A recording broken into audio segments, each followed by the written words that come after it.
ಸ್ನೇಹಿತರೆ, ಎಲ್ರಿಗೂ ನಮಸ್ಕಾರ. ಇವತ್ತು ನಿಮ್ಮನ್ನೆಲ್ಲರನ್ನೂ ಈ ಜಾಗಕ್ಕೆ ಕರ್ಕೊಂಬಂದಿರೋ ಉದ್ದೇಶ, 3 ದಿನದ ಹಿಂದೆ ಮಾಜಿ ಮುಖ್ಯಮಂತ್ರಿಗಳಾದ ಎಚ್ ಡಿ ಕುಮಾರಸ್ವಾಮಿ ಅವರು, ಹಾಲಿ ಸೆಂಟ್ರಲ್ ಮಿನಿಸ್ಟರ್ ಅವರು ಸಿದ್ದರಾಮಯ್ಯ ಸಾಹೇಬರ ವಿರುದ್ಧ ಒಂದು ಗಂಭೀರವಾದ ಆರೋಪವನ್ನು ಮಾಡಿದರು. H D Kumaraswamy is very popular in making hit and run statements ಅನ್ನುವಂಥದ್ದು ಪ್ರೂವ್ ಮಾಡುವಂಥದ್ದಕ್ಕೆ ನಾನು ಇವತ್ತು ಮಾಧ್ಯಮದವ್ರನ್ನ ಆನ್ ಸ್ಪಾಟ್ಗೆ ಈ ಜಾಗಕ್ಕೆ, ಹಿಂದೆ ಅವರೇನು ಖರೀದಿ ಮಾಡಿದರು ಜಾಗನ, ಅದರಲ್ಲಿ ಏನು ಅವ್ರ ಮನೆಯನ್ನು ಕಟ್ಟಿ 2 ವರ್ಷದ ನಂತರ ಇಮ್ಮಿಡಿಯೇಟಾಗಿ ಅವರು ಬೇರೆಯವರಿಗೆ ಮಾರುವಂಥ ಕೆಲಸವನ್ನು ಮಾಡಿದರು. ಇದೇ ಮನೆ ಕೋಡೆಯವರಿಗೆ ಮಾರಿರುವಂಥದ್ದು.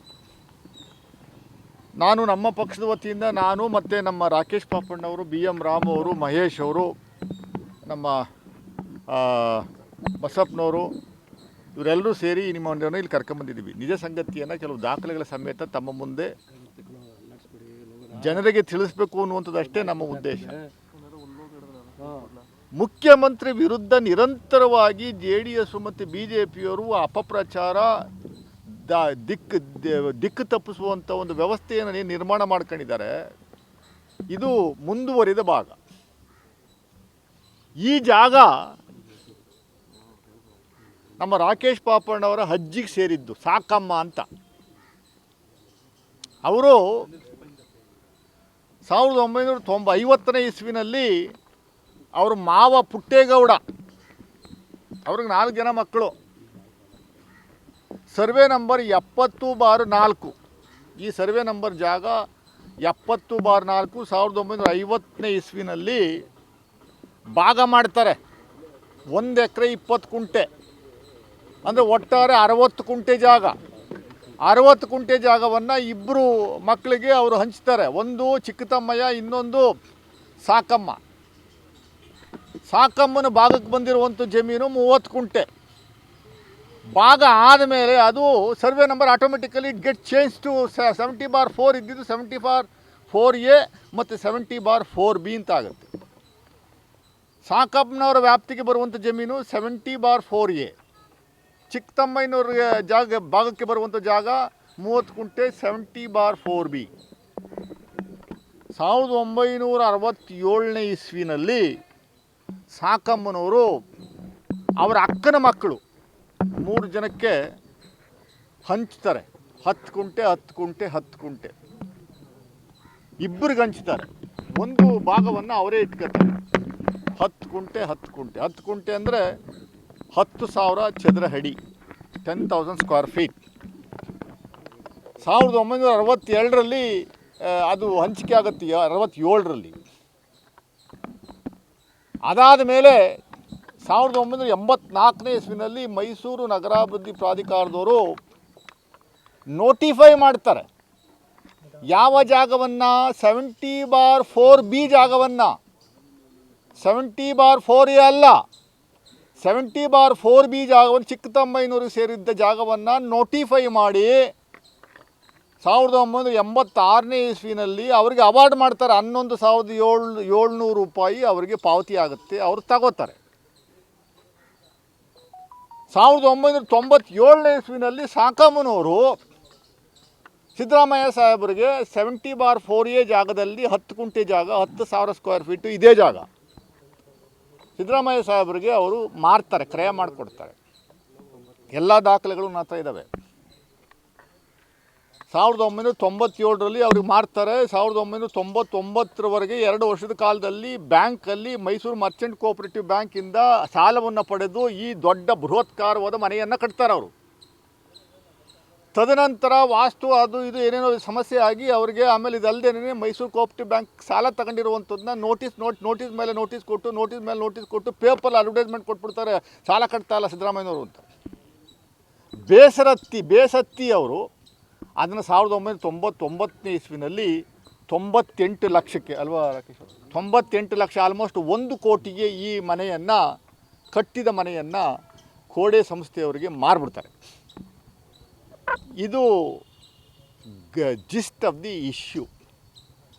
2018ನೇ ಇಸ್ವಿನಲ್ಲಿ, ದಯಮಾಡಿ ಮಾಧ್ಯಮದವರು ಸ್ವಲ್ಪ ಲೋಗನ ಹಿಡ್ಕೊಳ್ಳಿ ಒಂಚೂರು 10 ನಿಮಿಷ ತಗೋತೀನಿ ನಾನು. 2018ನೇ ಇಸ್ವಿನಲ್ಲಿ ಗಂಗರಾಜು ಎಂಬ RTI ಕಾರ್ಯಕರ್ತ, ಅವನಿಗೆ ಎಲ್ಲಿ ಮಾಹಿತಿ ಸಿಗುತ್ತೋ, ಯಾರು ಪುಸ್ತಲಾಯಿಸ್ತಾರೋ ಗೊತ್ತಿಲ್ಲ, ಮೈಸೂರು ನಗರಾಭಿವೃದ್ಧಿ ಪ್ರಾಧಿಕಾರಕ್ಕೆ ಒಂದು RTI ಮೂಲಕ ಒಂದು ಅರ್ಜಿ ಹಾಕ್ತಾರೆ.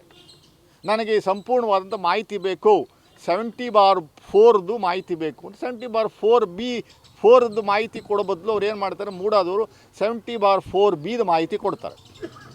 70/4B ಪ್ರಕಾರ ಮೂಡ ನೋಟಿಫೈ ಆಗಿರುವಂಥ ಜಾಗ, ಅದು ನೋಟಿಫೈ ಆಗಿರುವಂಥ ಜಾಗವನ್ನು ಮತ್ತೆ ಡಿನೋಟಿಫೈ ಮಾಡಿಸ್ಕೊಂಡು ಸಿದ್ದರಾಮಯ್ಯವರು ಜಾಗ ಖರೀದಿ ಮಾಡಿ ಅಲ್ಲಿ ಮನೆ ಕಟ್ಬಿಟ್ಟವ್ರೆ ಅಂತ ಆಪಾದನೆ ಮಾಡ್ತಾರೆ.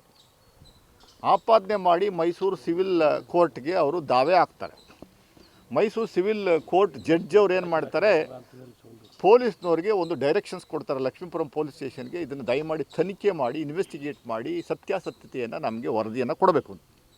ಲಕ್ಷ್ಮೀಪುರಂ ಪೊಲೀಸ್ ಸ್ಟೇಷನ್ನವರು RTI ಮೂಲಕ ಮೈಸೂರು ನಗರಾಭಿವೃದ್ಧಿ ಪ್ರಾಧಿಕಾರದ ಆಯುಕ್ತರಿಗೆ ಪತ್ರವನ್ನು ಬರೆದು, ಸಂಪೂರ್ಣವಾದ ದಾಖಲೆ ಹತ್ರ ಇದೆ, ದಾಖಲೆ ಬರೆದು ಇದರ ಮಾಹಿತಿಯನ್ನು ಸಂಪೂರ್ಣವಾಗಿ ತಗೋತಾರೆ ಅವರು. ಇಲ್ಲಿರುವಂಥ ದಾಖಲೆ, ಅವ್ರು ಕೊಟ್ಟಿರುವಂಥ ದಾಖಲೆ 2018ರಲ್ಲಿ ಕೊಟ್ಟಿರುವಂಥ ದಾಖಲೆ ಪ್ರಕಾರ ಇನ್ವೆಸ್ಟಿಗೇಷನ್ ಮಾಡಿ ಫೈನಲ್ ಆಗಿ ಇದು ಉರುಳಿಲ್ಲ, ಡಿನೋಟಿಫೈ ಮಾಡಿರುವಂಥ ಜಾಗ, ನೋಟಿಫೈ ಮಾಡಿರುವಂಥ ಜಾಗ ಬೇರೆ ಬೇರೆ, ನೋಟಿಫೈ ಮಾಡಿದಂಥ ಜಾಗ 70/4B ಜಮೀನು 30 ಕುಂಟೆ ಮೂಡ ವ್ಯಾಪ್ತಿನಲ್ಲೇ ಇದೆ. ಮೂಡ ವ್ಯಾಪ್ತಿನಲ್ಲಿರುವಂಥದ್ದು ಜನಗಳಿಗೆಲ್ಲ ಹಂಚುವಂಥ ಕೆಲಸವನ್ನು ಮಾಡಿದ್ದಾರೆ.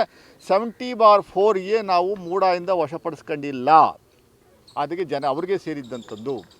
ಆ ಚಿಕ್ಕ ಸಾಕಮ್ಮ ಅನ್ನುವಂಥವ್ರು ಅವರಿಗೆ ಸೇರಿದ್ದಂಥ ಜಾಗ ಅದು ಅಂತ.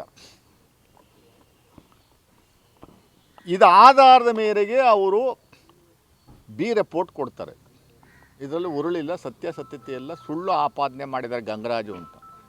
ಇದನ್ನು ಚಾಲೆಂಜ್ ಮಾಡಿ ಹೈಕೋರ್ಟ್ಗೆ ಹೋಗೋದಕ್ಕಿಂತ ಮುಂಚೆ ಇಲ್ಲಿ ಏನು Mysuru civil court district court ಈ B ರಿಪೋರ್ಟ್ನ ಪರಿಗಣಿಸ್ದೇನೆ ಒಂದು ಸೈಡು ಗಂಗರಾಜು ಅವರ ವಕೀಲರು ಏನು ವಾದ ಮಂಡನೆ ಮಾಡ್ತಾರೆ, ಆ ವಾದದ ಆಧಾರದ ಮೇರೆಗೆ CM ವಿರುದ್ಧ ತೀರ್ಪು ಬರುತ್ತೆ.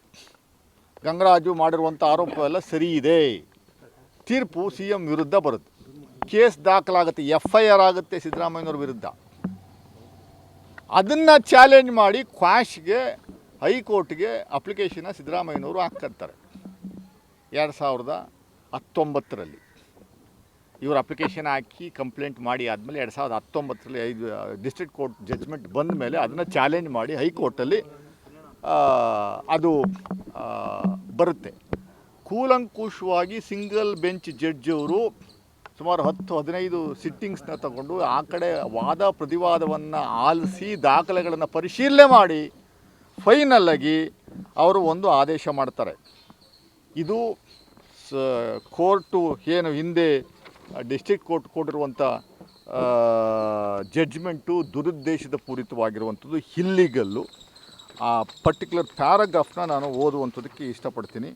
The contents of the said document clearly disclose that only after ascertaining that 10 kuntas of land in survey number 70/4A was not acquired by Muda, the said NOC has been issued. There is absolutely no illegality in the said NOC.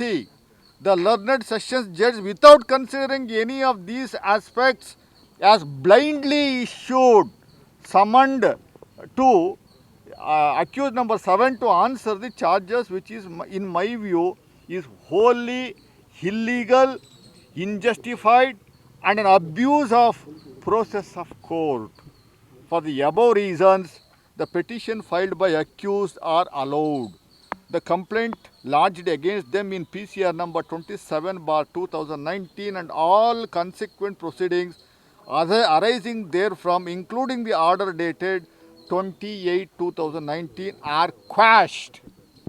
Consequently, the petition filed by the complaint number 1426/2019 is dismissed.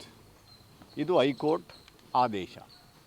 ಇದನ್ನು challenge ಮಾಡಿಕೊಂಡು supreme ಕೋರ್ಟ್ಗೆ ಹೋಗ್ತಾರೆ ಗಂಗರಾಜು ಅವರು. Supreme court copy ನನ್ನ ಹತ್ರ ಇದೆ, supreme court order ಕಾಪಿನೂ ಇದೆ. ಅಲ್ಲೂ ಸ್ಪೆಷಲ್ ಲೀವ್ ಪೆಟಿಷನ್ ಥರ ಪರಿಗಣಿಸುವಂಥದ್ದಕ್ಕೆ ಅವಕಾಶವನ್ನು ಕಲ್ಪಿಸ್ಕೊಡಿ ಅಂತ ಅಂದಾಗ ಅಲ್ಲೂ ಕೂಡ ಸಂಪೂರ್ಣವಾಗಿ ಮಾಹಿತಿಯನ್ನು ಪಡೆದು ವಾದ ಪ್ರತಿವಾದವನ್ನು ಆಲಿಸಿದ ನಂತರ there also it is being dismissed. It is dismissed in the year 2023. This is the crux of the issue. ಅದಕ್ಕೆ 2 ಕಾಪಿನೂ ಕೊಡ್ತೀನಿ ನಾನು.